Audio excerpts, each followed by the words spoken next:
නංගී මා ඉතින් අද වටලප්පන් හැදුවා. රස පාටට පේනවා නේද? පේනවා වගේම මේක හරි රසට තිබ්බානේ. ඉතින් අපි ඉස්සෙල්ලම කකුරු කපා ගත්තා. තව අපිට මේකට පෙෂ්මිල් බිත්තර ඕන කරනවා.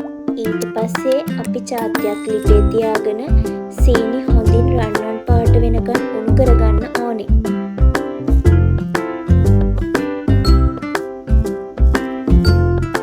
සීනි රන්වන් පාට වුණාට පස්සේ අපි කපාගත්ත හකුරු කෑලි එකතු කරලා හොඳින් කලවම් කරගන්න ඕනේ.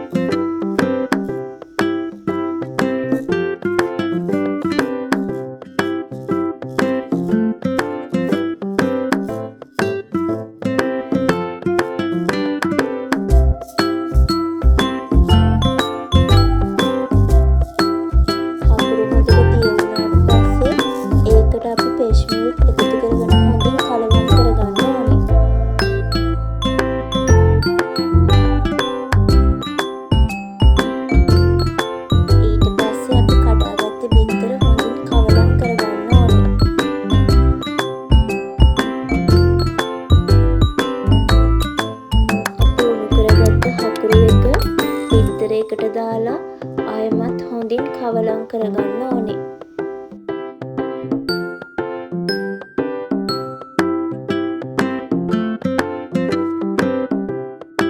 ඊට පස්සේ අපි භාජනයක් අරගෙන මේ කවලම් කරගත්ත මිශ්‍රණය ඒකට දාලා oven එකට දාගන්න ඕනේ.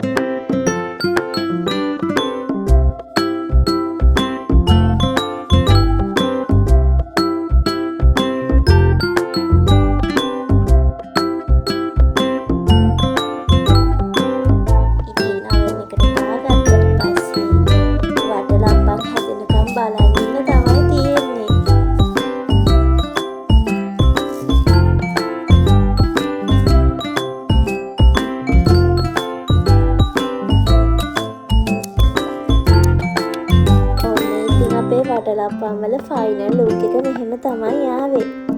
රස පාටට පේනව නේද? හොඳයි කියලා හිතනවා නම් ලයික් එකක් දාන්න නේ.